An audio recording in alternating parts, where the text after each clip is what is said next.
This is for Priceless Spam. It says, very grateful to have someone who answer my questions. That about being about headscarves. Did Jewish women have to wear headscarves in the Torah like Muslim women wear now?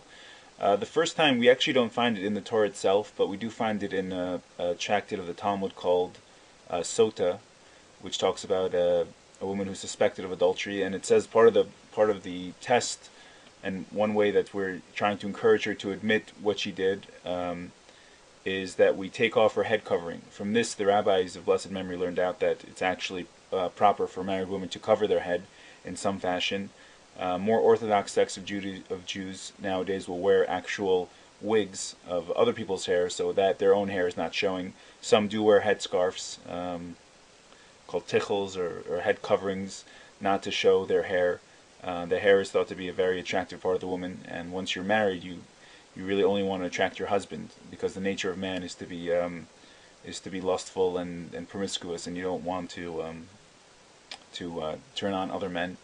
But this varies even within the Orthodox world. Some women only cover their head, let's say, when they go to pray, and some women, all the time, even in their own house. But it'll vary based on custom. So it is part of Jewish law, and it's really the woman's choice. This is one of those things. It's her connection to God, and a man who is seeking out a wife, this will be something to discuss beforehand. But generally, the understanding is that this is your body, this is your hair, and this is your connection to God. How you choose to express it is completely up to you. But according to strict Jewish law, I would say, generally, and especially by Hasidim, you'll find they usually wear wigs or some sort of head covering. Hope this helps. There's also this question reminded me of another comparison between Muslim and Judaism.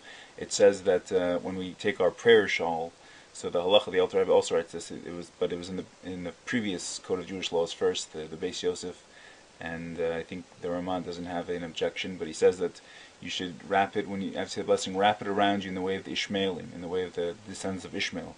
So that's another time we see that the Jews are at least in those days, I guess he was just trying to make an analogy how we should wrap our prayer shawl after reciting the blessing immediately. We do it in the way of the Ishmaelites, the descendants of Ishmael. So hope this helps, and thanks so much for the question, and God bless.